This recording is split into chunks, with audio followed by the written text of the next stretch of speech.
It is Monday, Thanksgiving week. I sold the barn cookie jar this morning. I actually got an offer on it yesterday. Most of my, 99% of my listings, I don't allow people to make offers.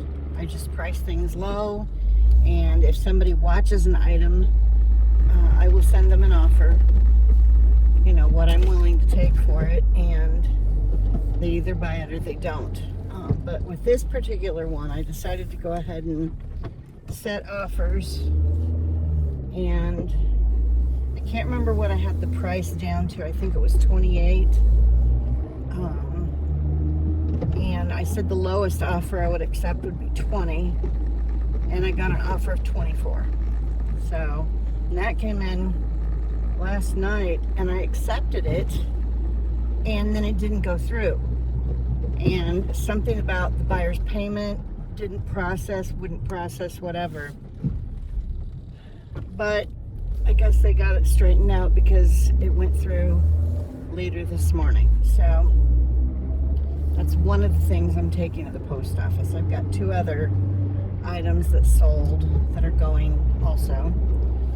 I had in my mind this morning that I was going to do a video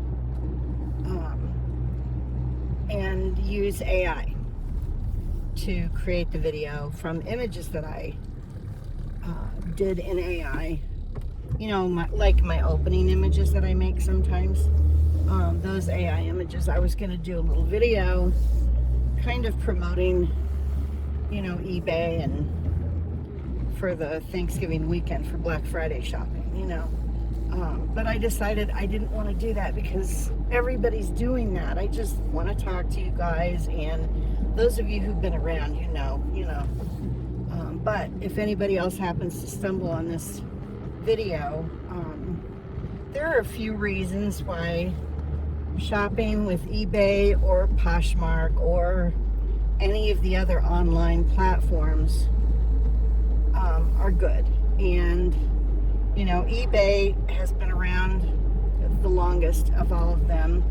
Some people may have had a bad experience. There are ways to try to protect yourself from that happening, and a lot of it starts with reading feedback. Check the seller's feedback. If they've only had 1 or 2 sales, maybe don't buy something expensive from them. They have to get there somehow, but maybe wait until somebody's got some feedback before you dish out a couple $100s for an item. But make sure the person has really good feedback. Read the comments. If you find somebody who's got a 96% feedback, go in and read the comments and see, because sometimes buyers will leave negative feedback if the package arrived late and it's US, the post office did that. It wasn't the seller. You know what I mean? So, and then you can judge for yourself. I don't know who's trying to call me, but they're gonna not. Anyway, so the first thing to do is just check the feedback, and maybe give it a try again. I don't know how the feedback works on the other websites. I was on Poshmark briefly, and I don't even remember how their feedback system works, like if there's a rating or whatever. But just do a little homework and maybe give eBay a shot again. If you are like me and a lot of other people and are trying to avoid giving money to the big box places, and you'd prefer to shop with a small business, that's another reason to buy from someone online. Now, there are some large retailers who are selling on eBay. They have, stores, they're doing live auctions and all of that. You don't have to buy from them. You can find all kinds of things on eBay in the smaller stores, and support somebody who is maybe a teacher trying to supplement their income, or a stay-at-home mom trying to make some extra money, or there are people who have left their career and switched to eBay just so that they have more freedom. with their schedules, you know, maybe because of their kids, or maybe they have someone they're taking care of whose health isn't great and they need to be around, and you know, selling on eBay allows them to do that.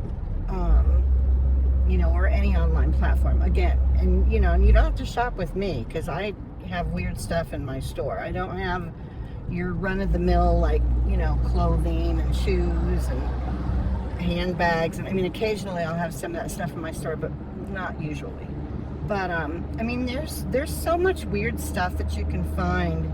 Like, if you think about it and you want to find something unusual for a gift, you know, people have to post photos. If there's no, you know, if the photos aren't great and you can't really tell what condition something's in, you can message the seller, or you can just try to find one with another seller, you know, that has better photos. That's why I try to make sure I take very good photos of everything so that people can see what they're getting.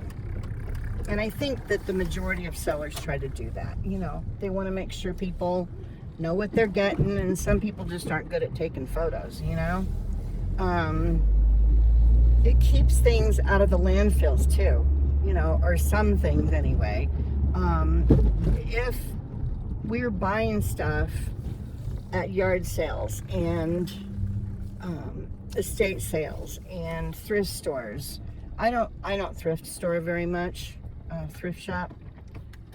I prefer to get things from yard sales and estate sales and stuff like that, you know, or like this connection that I have here now, who he buys old storage units that the owners haven't paid for, and so he gets storage units, and I buy some stuff from him, you know what I mean?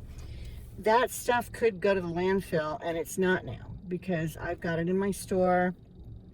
It also gives people a chance to find something that maybe wouldn't be in their area. You know, there are certain items that might be more abundant on the East Coast, and if you're looking for one of those things, eBay's a great place to check, because, you know, if you're on the West Coast and you need something that's more prevalent on the East Coast, there's a good chance you're going to find it, you know. And the other thing that maybe people don't understand or realize is that Amazon and places like that do not always have the best price. We think they do, because that was kind of drilled into our heads when Amazon first started becoming popular. They always had the best price for everything. It's not that way anymore. And the shipping isn't always free anymore either. Even if you have Prime, sometimes there's still shipping charges. So, you know, they've kind of gotten away from their initial business model, and I think people got very comfortable shopping with them. It was just easier, and you know, I hardly ever buy anything from Amazon anymore. I will check eBay first, you know, if there's something that I need. And you just have to be mindful of what you're buying and who you think you would have the best experience with, you know. But I would say, if you're trying to avoid the rush of all the people and, you know, giving your money to these big companies like Walmart and Target, and I don't mind Costco so much because I know they treat their employees well, you know, but just the larger stores that have all the money and are making things difficult for everybody, and they don't pay their employees well, you know. If you don't want to support them, you can always support a small business and shop on eBay or one of the online platforms. And again, just do your homework. You know, you would be surprised at the things you can find. Like, there could be something like an old salt and pepper shaker that you dropped when you were a kid and broke, and your mother was very upset because it belonged to her mother or something. You might be able to find that item on eBay and surprise her with that. It's not a brand new thing, but it would replace the thing that got broken, you know. You would be amazed at the things you will find. So that is my pitch. And I know I had other points that I wanted to make, but I cannot remember what they are right now. So I'm going to go into the post office and drop off these packages, and then I will throw this video together. I had some images again that I created because I was going to do like I had like a storyboard kind of set up in images that are AI created, little cartoony images like I use for my opening on my videos. So I might put those up on the screen just in a little square in the, in the area. Or maybe I'll put them on the screen in front of me. You guys don't need to see me the whole time. A lot of the resellers are doing it to supplement their income. And, if you want to support them, it's a great way to do it, and maybe find something unique or weird or, that you wouldn't find if you went to a brick and mortar store. So, or even the small businesses that are local, shop there.